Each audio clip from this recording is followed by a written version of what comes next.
চলে এসেছি আরও একটা নতুন ভিডিও তোমাদের সাথে শেয়ার করবার জন্য। আর আজকে কিন্তু নিয়ে চলে এসেছি একটা রেসিপি, মানে তোমাদের সাথে একটা রেসিপি শেয়ার করব যেটা কিনা এই গরমকালের পক্ষে একদম মানে পারফেক্ট বলা যেতে পারে।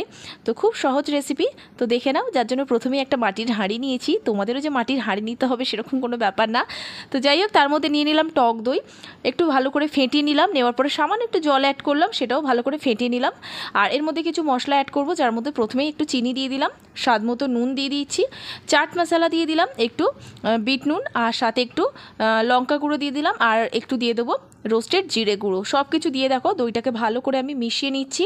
নেওয়ার পরে কিন্তু আমি এটাকে সাইডে রেখে দেবো, যাব আর একটা প্রসেসে। তো যার জন্য প্রথমেই আমি নিয়ে নেবো একটা বেগুন। বেগুনটাকে কিন্তু আমি ভালো করে ধুয়ে মুছে পরিষ্কার করে নিয়েছি।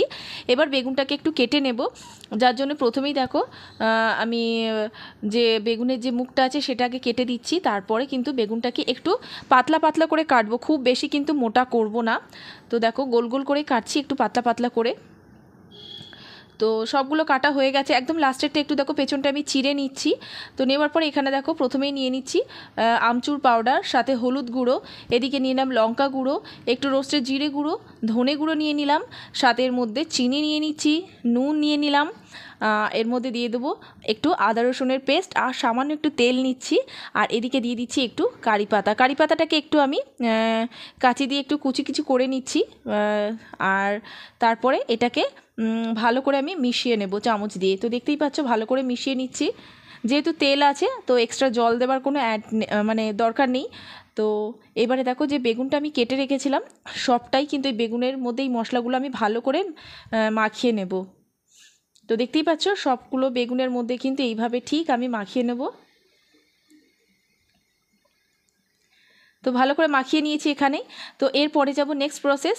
তো তার জন্য এখানে একটা গ্যাসেতে প্যান বসিয়েছি, যার মধ্যে অল্প একটু তেল দিয়েছি। তেলটা গরম হওয়ার সাথে সাথেই কিন্তু বেগুনগুলো আমি দিয়ে দেবো। দেওয়ার পরে এটাকে একটু ভেজে নেব।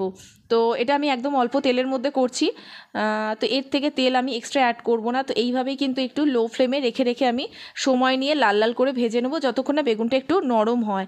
তো দেখতেই পাচ্ছ উল্টে পাল্টে একটু সময় নিয়ে ভাজছি, কারণ যেহেতু আমি একটু বেশি তেল ইউজ করব না বলে।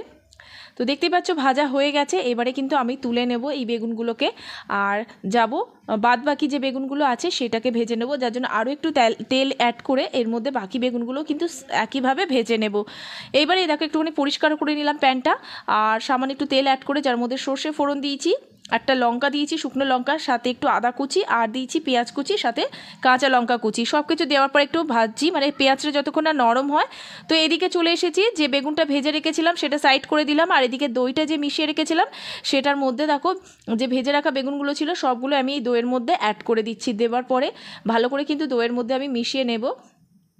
তো দেখতেই পাচ্ছ দইয়ের মধ্যে আমি বেগুনগুলো ভালো করে মিশিয়ে নিচ্ছি। তো এরপরে আমি যাব পেঁয়াজ ভাজার দিকে, যেটা কিনা অলরেডি ভাজা হয়ে গেছে। এর মধ্যে দিয়ে দিচ্ছি একটু কাশ্মীরি লাল লঙ্কা গুঁড়ো আর একটু জিরে গুঁড়ো। ব্যাস, এটা দেওয়ার পর দেখতে পাচ্ছ এটা ভাজা হয়ে গেছে। গ্যাসটা অফ করে দিলাম, আর ওইটাই কিন্তু আমি এই বেগুনের ওপরে দিয়ে দেবো, আর সাথে দিয়ে দেবো আর একটু ধনেপাতা কুচি। তাহলে কিন্তু আমাদের দই বেগুন রেডি হয়ে যাবে।